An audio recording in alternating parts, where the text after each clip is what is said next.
just hanging out at the playground, getting ready to embark on a new travel idea. We traveled to a whole bunch of cities here in Japan, ones that I can't list right now because my brain is completely blank.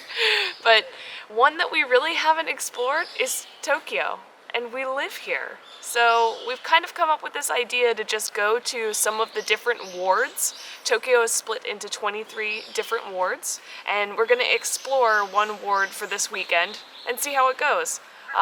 The ward that I've chosen is Minato-Ku, and it's kind of the financial heartbeat of Tokyo, I would say. And I've worked in it for almost a year and a half now.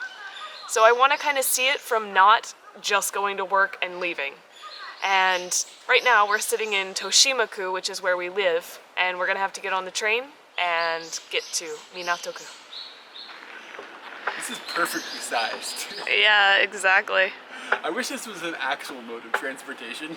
It'd be phenomenal. I'd never used the train. I'd just be like on this guy, just rocking it. Literally. We made it to Minato-Ku. Minato-Ku includes places like Omotesando, Roppongi, Shinagawa, Shimbashi. Some of these you may know the names, you may have a picture in your mind of what they are. I have a picture of all of them, but I kind of want to see if that picture is right, or if I can make that picture a little more colorful by just going and enjoying those places more than I would. Right now we're in Omotesando, and this is where I go to work every day. And I don't even see this area. I go 7 minutes from the station to work and 7 minutes back to the station to go home. And that's really all I know about Omotesando. I've come here a little bit and seen a couple of things, and I go out to lunch. That's about it. So I want to know more about this place, and we're gonna start with breakfast. And one of my favorite things is breakfast for breakfast in Japan. We're gonna find some, so let's go. Breakfast for breakfast. Oh, I am so excited. I have ordered French toast, and I actually got to watch the guy make the French toast, and I got to watch them make Eric's pancakes and somebody else's eggs. I don't know whose eggs they were, but they weren't ours.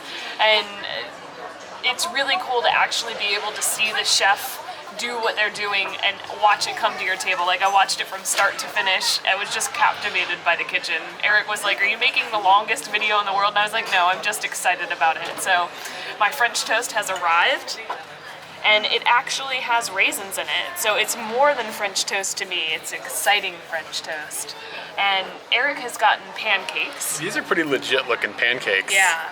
I thought I was just gonna get like a couple of pancakes, but like it's a trace of pancakes, and that's just great news. And they're like nice and fluffy looking and stuff. I'm pretty happy. And I ordered, the only thing that's a little bit of a bummer is I ordered some whipped cream, and this was extra. This was like $2 for this whipped cream. And I was like feeling a little bit saucy, so I just went ahead and splurged. Let's see. Oh, it's not like shitty whipped cream from like the, it's not that stuff. This stuff is amazing. It's creamed cream. Yeah, it's creamy. Oh my. Maybe it's worth the $2. Are you sharing, or? No. Aww. It's not a thing. These are some world-class pancakes. This is amazing. And the 3 pancakes were 700 yen, so I don't know, like $6 or something. And then of course the $2 or whatever for the amazing whipped cream. But like, these are no slouches. And for a country that's not like super into breakfast, they've really knocked this out of the park. Like, I'm very, very happy. It's like fluffy in like that perfect way. Are you sharing? Am I sure? Yeah. How's your French toast? Let's see if we can make a trade. The French toast is interesting because I think they pre-cooked the French toast. Like, when he took it out, like the actual bread, it had already been cooked, so he kind of was just warming it up on the stove. But the bread that they've made it from is kind of chewy. Almost like a cookie that has the chewiness in the middle, that soft bit. And it's not like how I would make it at home, where it would end up being kind of like a just sweet brick. So I was excited to see someone do this better than me. Pancakes, I feel like I can do that. You can't do this. These pancakes are amazing. I mean, I'm not downplaying your pancake skills, but I've seen your pancake skills, and they're not like, yeah. was really good, but like I'm sitting here wondering, like as a person who doesn't typically eat sweets for breakfast, like I don't even eat like sweet cereal or anything for breakfast anymore. I'm trying to think like, is that really breakfast? Because it really does just feel like I had a gigantic plate of sugar. And like I'm twitching a little bit like inside. And I don't know, like is that really people are eating that for breakfast? It seems like dessert. While watching the food get cooked, the people were pretty happy. They had given me some smiles, but they were really busy cooking. And as we were leaving, I got a wave from one of the chefs from the window, and I was like, oh, that's great. And I had already written this. Well, Eric had written it, and I had already was gonna go up there and show them oishikatta desu, which means, oh, it was delicious. So I took it up there and they all smiled, and it was really nice. I made some friends at the restaurant today. Omotesando is the older sister of Harajuku. That's the way I feel like I can explain. It is still very fashion forward, fashion focused, and glitzy and... Got any words for Omotesando? Snooty. A bit snooty? Okay, yeah, how Harajuku is kawaii and fun. Omotesando is a bit snooty. And along with that comes many different kinds of shops and designers and other things that I can't afford. But one thing that's really cool and is kind of down the street from my office is this pop-up shop that's behind me. And I didn't know what a pop-up shop was until I started realizing what this building is. It changes on a weekly basis, on a monthly basis. It just depends on how long the person who wants to display something in the shop wants the shop. And it changes. Right now, it's this company. Does anyone know how to pronounce this company? There's like no vowels in that name. I'm not even gonna try, because I don't even know where to start there. Anyways, so this perfume company is doing their perfume thing, and next week it could be a jewelry company. A few months ago, we came here and we got hard cider and potato ice cream for kyde. So big companies rent this place and they do really cool stuff with it. So when you're walking by, every week might be a different thing. Is it always for like promotions, or do they sell things? Does it ever turn into like a store? Or does it always seem like it's advertisements? Mainly seems like advertisements. Huh. It's really cool. Yeah, so it's fun to make bets on what's going to be next. So this video is about Minato-Ku, and right now I'm standing in Minato-Ku, but Eric is standing in Shibuya-Ku. That's for another video. There's a double-decker bus going by. It's touristy here. Here in Omotesando there are tons and tons of high fashion designers such as Gucci, Armani, Coach, who's Ted Baker? And Lint is some high fashion chocolate for sure. Usually they have some person out here handing out free chocolates, but today we didn't get any free chocolates. They just gypped us on the free chocolates. But I do want to say that it's something that people wouldn't assume about me. I actually like to look at high fashion clothes. I'm not going to buy them for sure because I don't have that much money, but I certainly love looking at them. So walking down Omotesando Dori is a pleasure to me. I love looking at all the windows. And once you go into Shibuya, there's even more high-end shops that you can see, but these are the ones you can see before the line between the wards. I feel a bit weird about what's going on behind us, but I do want to explain that one of the exciting things about Omotesando is modeling. You will, or I do, when I come through every day, I kind of see models on their way to jobs, models going home. I see people modeling and doing photo shoots, and I've seen castings as well. Like, this is the place that people come to do modeling and on high fashion stuff.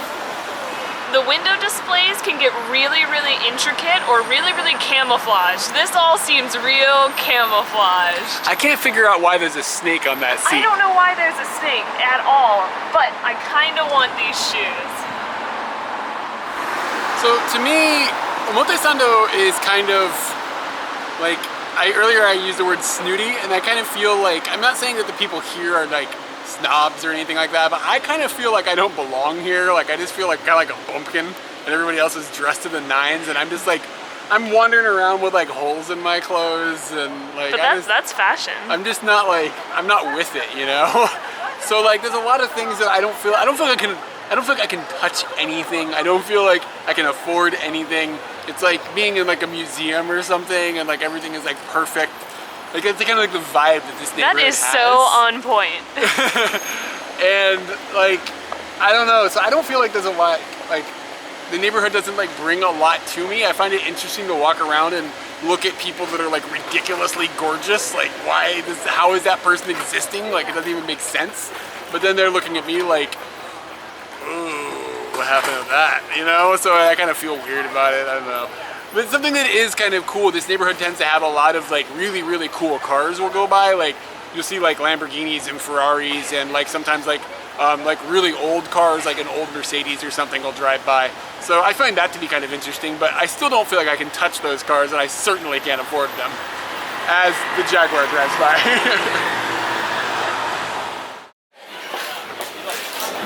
We're at what we're calling a hipster food court, and it is called Commune 246. It's a conglomeration of a bunch of van vending people who make good food at kind of slightly higher prices. It's a bit trendy, and they've all come together in this open air space that you can come and get like 6 different kinds of food from people who make it fresh, and you can sit in an open air cafeteria and just relax. I come here with some of my workmates, and just, it's a great place to go during lunch and really unwind from reading. Sometimes reading is stressful. I want to plug one of the places here called Fish Co-op. It's really great, and they've made us this lovely little lunch that we're having. It's got rice and barbecue tuna. And my friend told me this is the head of the tuna, where all the good stuff is. And I can tell you, I want you to smell the barbecue sauce. It's good, but see, she omitted the part about this being tuna head until just this second. Dude, I ate it already. It's so good. I know, but like, she didn't tell me. She's like, oh, it's just tuna, it's tuna, it's tuna. And now she's like, oh, by the way, it's the fucking brains. No, it's not the brains, it's the jaw. Yeah, it's the brains.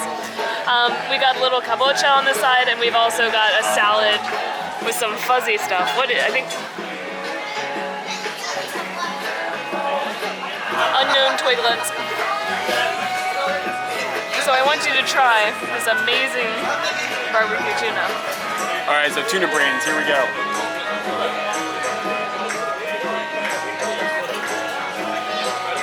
Yeah, that's not bad. Is it too fishy? It's a bit fishy. Honestly, the barbecue is good.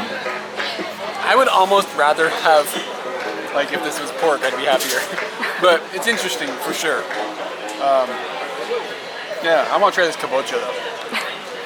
I love Screw the brains. I love kabocha. I want pumpkin brains. That's good, but it's impossible to screw that up. It's so good. So creamy and like earthy. I like it. So now that we've had our fun in Omotesando, a little food, a little eye candy, and a little more food, we're heading from that area and going to Roppongi, which is about a 20-minute walk between the two. Most people, I think when they come here, they don't even bother to just walk from one place to another to see what's in the middle. That's the real Japan, that section in the middle where the two neighborhoods meet. That's where the people are, and that's where they live, and that's how you can feel what Tokyo feels like from fun to life. That's kind of what I think about this. I have a question for you. What is the question? One word to describe Roppongi. Honkies? Nailed it! So we made it to Roppongi. It's just a little bit of a walk, nothing big. And this area is equally as lively, I would say, as Omotesando. It does feel a little more relaxed though. Omotesando seems like it has so many people and there's nowhere to go. You're just hanging out on the street because people aren't really going into all of the shops. here in Roppongi, it seems like people are going into the shops and there's as many people, but it doesn't feel as crowded and hectic. I'm not really sure exactly why, but that's my thought on that. And we're kind of in the epicenter where the station exits come out. And this area feels a little bit like a baby Shinjuku to me. Like there's some televisions here and there's one behind Eric, and it just feels a little bit like Shinjuku. I'm not sure if it has any more personality than that. And I want Roppongi to be its own thing, but it hasn't really done that for me yet. I'm not sure where its character lies. What are you trying to do there? Trying to do the thing that you do with your arm, where you just pop the ball up. That's no good. What's happening here? Here, give me the ball. Give me the ball. Train. So you gotta take the ball and then you gotta use your elbow to pop it up. Right. But she's got no skills. I don't know what to do with this. Can't everybody do this? It seems like a thing, right? This is Mori Towers, and it's one of the famous landmarks in the Roppongi area. It's like office buildings and stuff, but of note in here is a YouTube creator space, which is where YouTube has built a studio that you can use as YouTubers, and it's free to use. You just sign up and give them notice or whatever. You have to make a reservation, and then you can use real camera equipment and stuff, and real editing computers, which I'm not quite sure why any other computer wouldn't do that, because our computer does that seemingly fine. But anyway, so we went to this, when they first opened it, we went to this gathering that YouTube had to show everything, and they had some famous YouTubers do some discussions and kind of like a panel or something, and a question and answer and everything. And the whole time the YouTube people were talking, everybody was, they were like, oh, if you want to get into YouTubing and do this and make videos, you really, all you need is a very simple camera and stuff. And then the Google people come and they're like, here's all this fancy camera equipment. And it was really weird because the famous YouTubers that they asked to come do this panel were like, you don't need any of this stuff. And then they were like, look at all this stuff. So I'm not really sure why it even exists. But it was really cool to see, it's basically a TV studio, there's a green screen room and all these things like that. So it was really interesting to see, but we have no use at all for that. And they put it in the most expensive building in Tokyo or something. It's really, really expensive. And they had multiple floors in this building. It's just huge area. And out of the window of this area, there's also this view over Tokyo that's pretty astonishing. And you can see Tokyo Tower. It was shocking. It was a really cool view. But yeah, I don't know, I would never use that. I don't know why it exists. It's weird.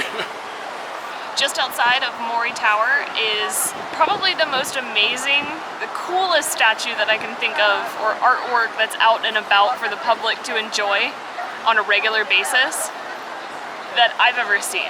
I think this is so cool. His name is Maman? And he's just amazing looking. Friendship. So he's a gigantic spider.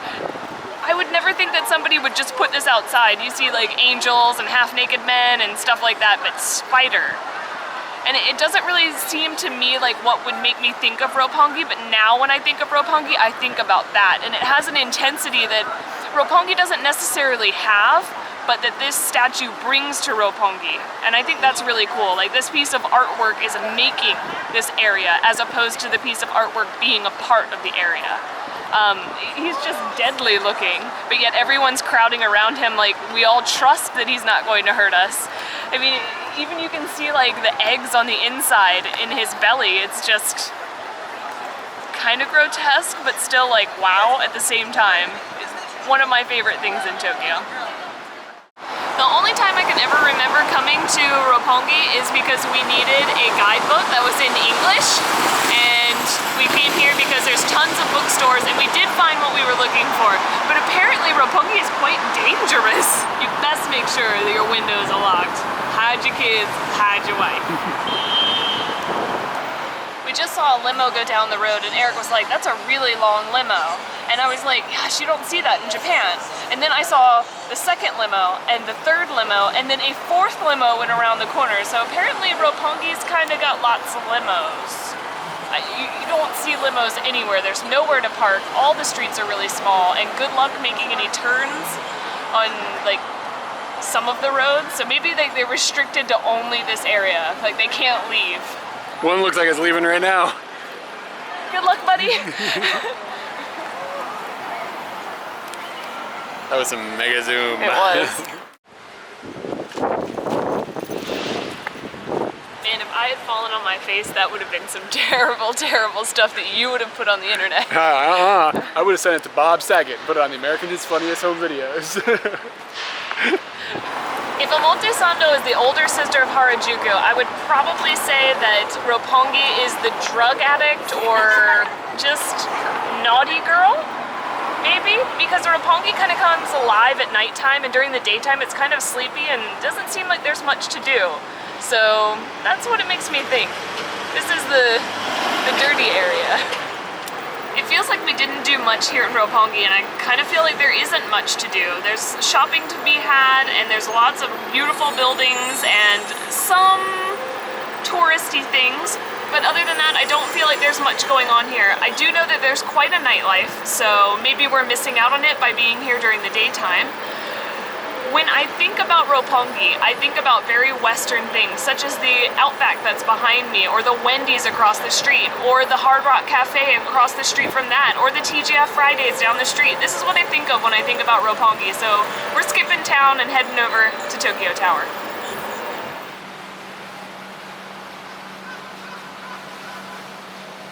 Five years ago, I remember standing underneath the Tokyo Tower, and we had found like this little place that we could actually sit on the ground, and it was quite far away from the tower, but you could still see the tower, and it was towering over you. Wow, I sound so cheesy, but it was immense sitting there, and I remember just relaxing on the ground after having walked all day and feeling like, wow, I'm really here. That's Tokyo Tower, it's right in front of me. And this was before Skytree time. Skytree was being built, but it wasn't there, and it wasn't this like big thing that everybody was so excited about. So Tokyo Tower really still was like the pinnacle of being in Tokyo. And to me, it still is. People will ask, which do you prefer, or which do you like more, or which is more Tokyo to you, Tokyo Tower or the Skytree? And I am a Tokyo Tower person. I really like tall buildings and structures like the Burj Khalifa or the Petronas Towers or the Skytree or Tokyo Tower. They're really cool, but I personally enjoy them most from the ground looking up. And the thing that's awesome about that is it's free. Because if you want to go up in the Tokyo Tower, there's actually two different levels. And we looked in this booklet here. And the two different levels, one of them is 150 meters and it's 900 yen to go there. And the other one is at 250 meters and it's 1,600 yen to go there. So like $8 and $15 or something like that, just to go up and look out from the observation deck. And like, I don't know, like I don't think it's worth it. Like I think the best view you get of these is looking up and being like, whoa, like wow. Because like I've been in an airplane, and like an airplane has got such a better view than any like structure could have. I don't find it that awe-inspiring, and I don't know, maybe that's a little bit like, maybe I'm a little spoiled or something. I feel like it's kind of like not a good thing to say, but it's just how I feel. I don't want to spend $15 just to go up into it. But of note, in this booklet, I found this odd. So they've got this booklet, Tokyo Tower, blah, blah, blah. And this is the Japanese edition. And inside, they're talking about the Tokyo Tower area, and it says, "Welcome to Tokyo's navel." And I don't know, that just doesn't sound like... I hope they washed it. Might smell funky. That just doesn't sound like the best choice of words. Like maybe like, "Welcome to the heart of Tokyo," or "Welcome to downtown Tokyo," or "Central Tokyo." And then navel? That sounds like somebody typed something into like Yahoo Translate and just went, "Oh, we'll go with it." We need to check with the English speakers in the future. I think this is a little bizarre. And maybe it's the same guy that came up with this mascot, because like, I'm not going to be crude, but like, if you know what I think that looks like, then you know what I think that looks like. This is their mascot. What happened to him? He went on an adventure. Where's his navel? He's gonna find the navel. It's in the tea. We have gotten to the point where we are in an area of Tokyo that we don't know anything about. Like around Tokyo Tower and the Roppongi, like the areas, like it's all kind of like explorative to us. So when we were in Omotesando this morning, that's an area Katie knows a lot, but now we're just finding surprises. And this park that we just found next to Tokyo Tower is a surprise. So we just kind of wandered into it. We're like, oh wow, look at this, is be an amazing place to have a picnic, but we didn't have any food. So then we were like, okay, where are we gonna find food? Which, I mean, obviously convenience store. But there's no convenience stores around here. When you want a convenience store, there are never convenience stores. But when you don't need a convenience store, there's like 6 of them on a block. So we were obviously looking for one, so it became a little bit of a adventure, a bit of a hike to find one. And Katie asked a taxi driver where's the convenience store, and he gave us directions, and we found the convenience store. So we've got a couple of, I got a bento and Katie got a little salad. And we're going to enjoy them here in front of Tokyo Tower, which is like, this is like the most perfect, like, you don't know this, but the weather today is amazing. Like, there's no humidity, and the temperature is like exactly perfect, and the blue skies are perfect, and it's not windy, and like everything is like spot on. So this is like the best picnic in the world. So anyway, I got a bento. And I wanted to set the scene with like the weather and everything. I didn't feel like that had been established yet. Geocaching day. It's like a geocaching. Yeah, if you geocache, like you see people do reviews, and they'll be like, you know, I found the cache and the weather was like this and so, and then like blah blah blah, and like the dogs in the background were arguing and yada yada yada. So anyway, let's get to the bento. So this is my bento, and it is a I just blanked on what it's called. So it's called a tsukimi tsukune to yakitori don. So tsukumi means like egg on top of a thing, because it means moon, like looks kind of like a moon. And this had an egg, but this kind of like we were walking, it got turned and the egg broke, and now the egg is not exactly. It still looks like an egg from here. It kind of looks like an egg? Okay, good. It's a bit eggy. A bit like a disaster. And then this is kind of like a chicken, the best thing I can say, like a chicken meatloaf.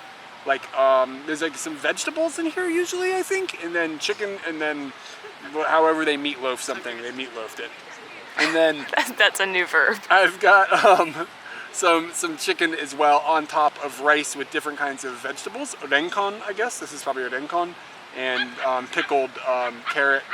And then I'm gonna, all this nori on here. I'm not a big fan of nori on donburi, but I'm gonna deal with it. And I want to try this chicken meatloaf. This eggy chicken meatloaf.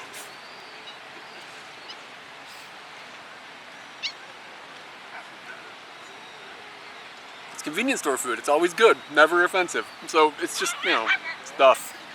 Yeah, there's definitely vegetables in there as well. Yeah, but the egg is actually pretty nice. That's good. And they gave me some shichimi. It's like a little spice packet. And I guess maybe I'll put it on there. I'm not sure what it's for. Maybe the meatloaf egg, the chicken, wait, what? The egg chicken meatloaf? Maybe that's what it's for. I don't know. What did you get? You got some sort of salad, right? Yeah. I got a pasta salad and a salad, and I'm gonna put my salad. I have a quick question. How would you describe the weather? Oh well, right now the weather is probably a mild 61. I would definitely say 61. 61's pretty cold. I think we're in the 70s, dude. I think 68. It's like the temperature that you want your house to be, that your house is never that temperature. It's just, it's either too hot or too cold in the house. You can't get it to that perfect point. Alright, so what I got, now that we're done talking about the weather. You can get these bag salads for 108 yen, and I get those, and then I get a pasta salad as well, and I take the pasta and I put it into the bag, and I just make a crazy conglomeration of 2 salads. She wanted the big salad, and yes, I did want the big salad, so I got that. Do you know what the dressing is? I'm assuming that it's a French dressing. I'm not sure. Is it mentaiko? It's mentaiko, yum! Exciting. And you get chicken and all these other, and some more mentaiko there. Oh yeah. Yeah. So just an exciting little salad to mix together. Yeah, Spicy! These noodle salads are actually a really cool idea. Like they're filling, but still kind of like not And then unhealthy. you can put a salad on top of it. Yeah, if you got it's not filling enough. And Cannonball got a soft-boiled egg. How's that salad going? It's going really good. Like, I know this looks crazy, but I do this every day. Like, almost. I get one of these salads, and sometimes I'll just put like dressing on it, but other times I'll make a salad on salad explosion. It gets a little messy, but it's totally worth it. Salad's going good. Before the sun sets, I just want to say we're sitting here, and it kind of feels like this is the first time today that we could actually breathe. And not because we're sitting down having a picnic, because of you can actually see the sky, and you can actually, it feels so much more open, and that's what parks are in a way, but Omotesando, Roppongi, Tokyo Tower, it just feels like there's stuff everywhere. Look, see, do. Here, enjoy, breathe, relax. Dogs. Lots of dogs. Yeah, I've seen a lot of dogs in the last half an hour. I had mentioned how looking up at a tall building from the bottom is really awesome, and in the daytime it's cool, but it's usually even cooler at night once they've been illuminated. Like, look at this, look at this, look how amazing that looks. Very, very cool. We've just walked from Shimbashi, where we had our lovely picnic with the Tokyo Tower and Cannonball, and we've walked over to Shimbashi. It's about 2 kilometers, and we've kind of hit this area that the world is starting to become more industrial. We've big buildings, huge advertisements, and in the middle of it is this little temple that just popped up out of nowhere, and it's right at an intersection. It makes no sense why this temple would be here. To me, temples are hidden out in the woods and you have to kind of go find them, but this one is right smack dab in the middle of a busy intersection. As the train goes by, it's just, it doesn't make any sense to me because there's so much noise and so much clutter mentally around this area. Why would this bit of serenity be here?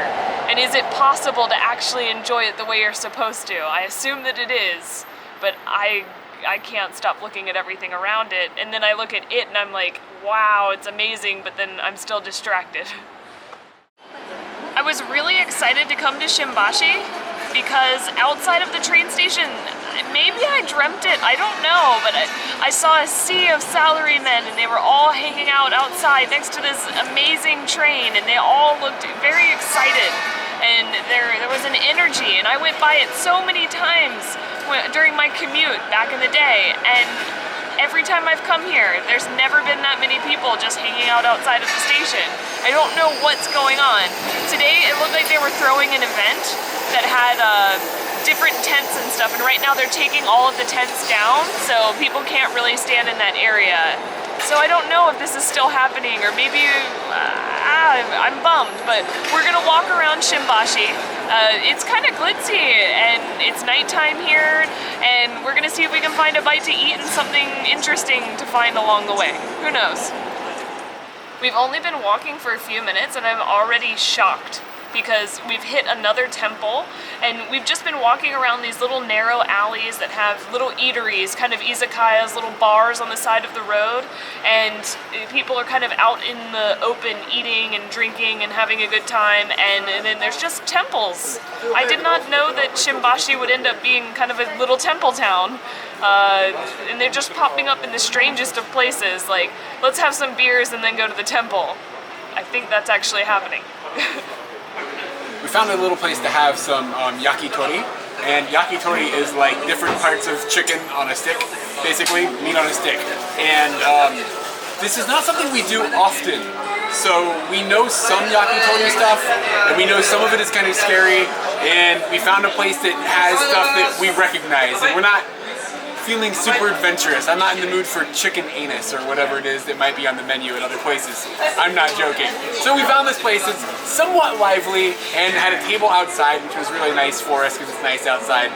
And we're kind of taking in the nightlife, watching the people behind us. This woman keeps slapping this man in the face, and then a little bit further down, a woman came out of a restaurant and just collapsed. And then right here, something that looked quite like prostitution just took place. So kind of a fun neighborhood to enjoy.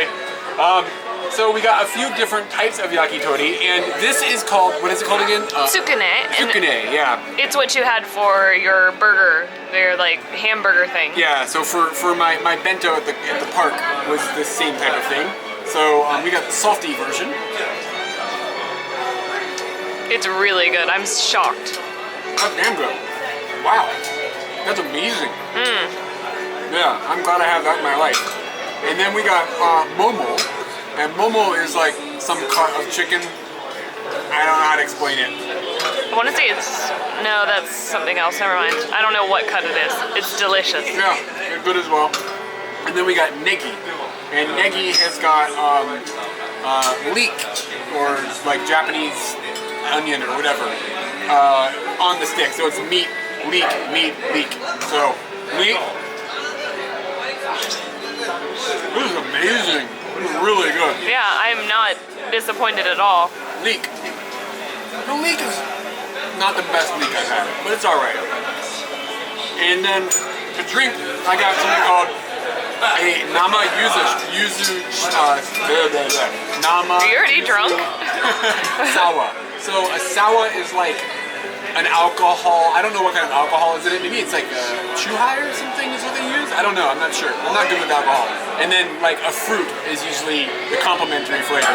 So mine is yuzu, which is like a Japanese citrus, and kyde's is just straight lemon. Mine is okay. Kyde's is really good. Like it kicks your teeth in when you drink it from that lemon flavor. So yeah, maybe we'll just go ahead and like.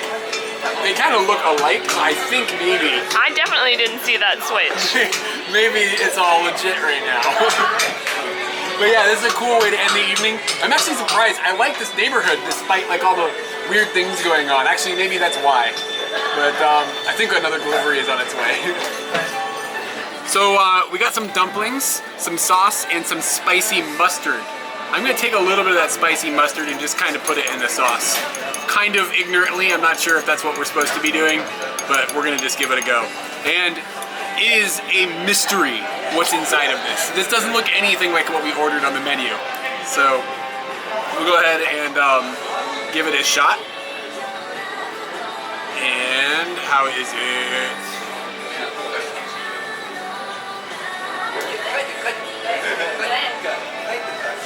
It's just a dumpling. There's a Chinese dumpling. It's very good. It's very good, but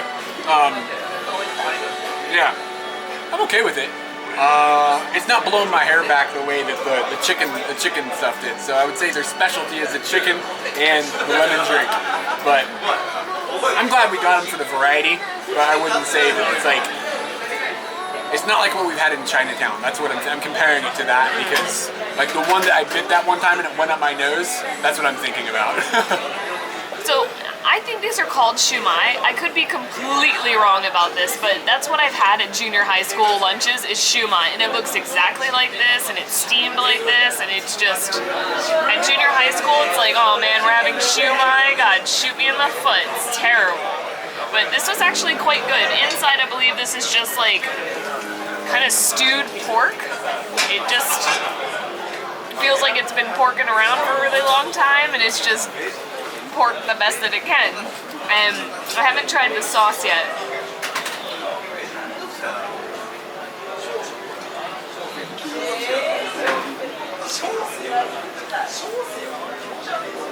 Way better than junior high school, but shumai is kind of a waste.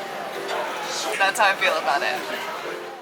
Our last adventure for the night is some mochi that we picked up at Shimbashi Station. And it's blueberry flavored, which I've never seen blueberry mochi before, but that looks amazing. So mochi is like, you know, a rice thingy, right? Like squished rice stuff. They hit it with a hammer or something, and then they add blueberries. Hammers and blueberries, that's all we know about. Oh, and there's anko on the inside. There's anko on the inside too. So bean paste. Beans have started to be for dessert for me. Yeah, man, that's good. You can definitely taste the blueberries. Yeah, there's blueberries in it. Wow. Explosively blueberry. I did not expect that. And it's got the anko inside, but it doesn't overshadow the blueberry at all. The blueberry just taken over my face. Wow. Goodbye. Oh, yeah, goodbye and goodbye. You need to rock it harder than that.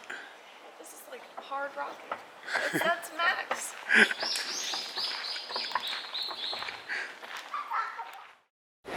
Hey everyone, we have a Patreon page and we'd really like for you to check it out. It'll allow you to contribute to us and make these crazy adventures we've been going on continue and get even better. So we'd really love for you to follow the link and learn more about Patreon and us. Go for it. Let's adventure.